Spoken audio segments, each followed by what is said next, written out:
Hello, ഇത് ഞാനൊരു hair ബോട്ടോക്സിൻ്റെ video ആണ് കേട്ടോ കാണിക്കുന്നത്.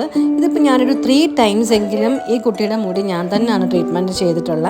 അപ്പോൾ ഇപ്പോൾ ഞാൻ ബോട്ടോക്സ് ആണ് കേട്ടോ പ്രിഫർ ചെയ്യുന്നത്. ഞാൻ എൻ്റെ ക്ലയൻറ്റിനെ കണ്ടല്ലാതെ ഹെയറിൽ എന്താണ് ട്രീറ്റ്മെൻറ്റ് ചെയ്യേണ്ടതെന്ന് എനിക്ക് പറയാൻ പറ്റില്ല കേട്ടോ. അതുകൊണ്ടാണ് പലരും വിളിച്ച് ചോദിക്കുമ്പം നമുക്ക് ഹെയർ കാണണമെന്ന് പറയുന്നത്. കാര്യം ഒരു ഹെയർ കണ്ടെങ്കിൽ മാത്രമേ ആ ഹെയറിൻ്റെ ഫൈബർ സ്ട്രെങ്ത് ഒക്കെ എത്ര ഉണ്ടെന്ന് നമുക്ക് അറിയാൻ പറ്റുള്ളൂ. അതുകൊണ്ടാണ് കേട്ടോ.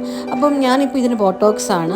പലർക്കും ഡൗട്ടാണ് കേട്ടോ, നമ്മൾ ഹെയർ ട്രീറ്റ്മെൻറ്റ്സ് ചെയ്ത് കഴിഞ്ഞിട്ടുണ്ടെങ്കിൽ നമ്മുടെ ഹെയർ ഡാമേജ് ആകുമോ എന്നുള്ളത്. പക്ഷെ നമ്മൾ പ്രോപ്പറായിട്ടാണ് ഹെയർ ട്രീറ്റ്മെൻറ്റ്സ് ചെയ്യുന്നതെങ്കിൽ ഒരിക്കലും നമ്മുടെ ഹെയർ ഡാമേജ് ആവില്ല.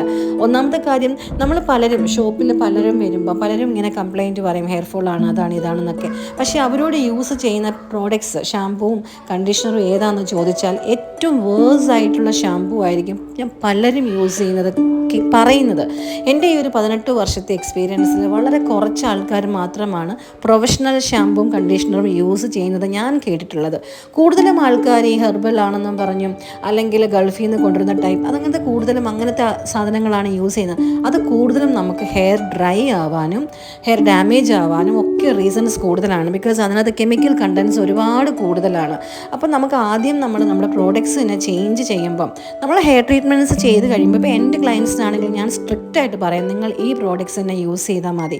അല്ലാത്തവർ ചെയ്യേണ്ട എന്നാണ് എൻ്റെ അഭിപ്രായം. കാരണം നമ്മൾ അതിന് വേണ്ടിയിട്ട് എന്താ പറയുക, നമ്മൾ അതിന് വേണ്ടി കുറച്ചെങ്കിലും നമ്മുടെ ടൈം അല്ലെങ്കിൽ നമ്മൾ കുറച്ചെങ്കിലും നമ്മൾ അതിനോടൊരു മനസ്സും ടൈമും ഉണ്ടെങ്കിൽ മാത്രമേ നമുക്ക് മാനേജ് ചെയ്യാൻ പറ്റത്തുള്ളൂ. ചുമ്മാ ട്രീറ്റ്മെൻറ്റ് ചെയ്തിട്ട് നമ്മൾ പിന്നെ സ്പാ ചെയ്യില്ല, അല്ലെങ്കിൽ സ്പാ നിങ്ങൾ വീട്ടിൽ തന്നെ അതിൻ്റെ മാസ്ക് യൂസ് ചെയ്താലും മതി എന്നാണ് എൻ്റെ അഭിപ്രായം. അല്ലാതെ ഇതിനു വേണ്ടി കുറേ സമയം മാറ്റി വയ്ക്കാനോ അല്ലെങ്കിൽ ഇതിൻ്റെ പുറകെ നടക്കേണ്ട ഒരു ആവശ്യമില്ല. പ്രോഡക്ട്സ് നല്ലതായി യൂസ് ചെയ്താൽ തന്നെ നമ്മുടെ മുടി നല്ല ഭംഗിയായിട്ട് തന്നെ കിടക്കും. പലർക്കും ഒരു മിസ്അണ്ടർസ്റ്റാൻഡിങ് ആണ്. പലരും ഇങ്ങനെ ഡൗട്ട് പറയും, ഞങ്ങൾ വൺസ് ചെയ്തു, ഞങ്ങൾക്ക് ചെയ്തത് ശരിയായില്ല, സോ ഇനി ചെയ്യുന്നില്ല, അല്ലെ പേടിയാണ്. പക്ഷെ നമുക്ക് അവരെ കൺവിൻസ് ചെയ്യാൻ പറ്റില്ല. കാരണം അവർക്ക് കിട്ടിയ ദുരനുഭവം വെച്ചിട്ടാണ് അവർ പറയുന്നത്. ഞാൻ അവരെ കൂടുതൽ കൺവിൻസ് ചെയ്യാറില്ല. പക്ഷെങ്കിൽ ഒരിക്കലും ഹെയർ ട്രീറ്റ്മെൻറ്റ്സ് നമുക്കൊരു ബുദ്ധിമുട്ടുള്ള കാര്യമല്ല. പ്രോപ്പറായിട്ട് ചെയ്താൽ, ജെനുവിൻ പ്രോഡക്ട്സ് ഇട്ട് ചെയ്താൽ നമ്മുടെ മുടിക്ക് യാതൊരു പ്രശ്നവും വരില്ല കേട്ടോ. നല്ല ഭംഗിയായിട്ട് തന്നെ കിടക്കും. പക്ഷെ നമ്മൾ പറയുന്നത് നിങ്ങൾ അതുമാതിരി ചെയ്യണം എന്നുള്ളതേ ഉള്ളൂ. പലരുടെ ഒരു ധാരണയാണ് ഹെയർ ട്രീറ്റ്മെൻറ്റ്സ് ചെയ്ത് കഴിഞ്ഞാൽ നമ്മൾ അതിൻ്റെ പുറകെ നിൽക്കണം, അതിനുവേണ്ടി കുറേ സമയം കണ്ടെത്തണം എന്നൊക്കെ. ഒരിക്കലുമില്ല. നല്ല പ്രൊഫഷണൽസിൻ്റെ അടുത്ത് ചെയ്യുകയാണെങ്കിൽ നിങ്ങൾക്ക് സൂപ്പറായിട്ടുള്ളൊരു റിസൾട്ട് തന്നെ ഹെയർ ട്രീറ്റ്മെൻറ്റ്സിന് കിട്ടും കേട്ടോ. ഇപ്പം ഞങ്ങളുടെ ഷോപ്പിൽ ഹെയർ ട്രീറ്റ്മെൻറ്റ്സ് ചെയ്യുന്നതിനൊന്നും ഇന്ന് വരെയൊക്കെ ഒരു കംപ്ലയിൻറ്റോ കാര്യങ്ങളോ ഒന്നും തന്നെ വന്നിട്ടില്ല. ബിക്കോസ് നമ്മൾ ഹെയർ അത്ര അനലൈസ് ചെയ്തിട്ടാണ് ചെയ്യുന്നത്.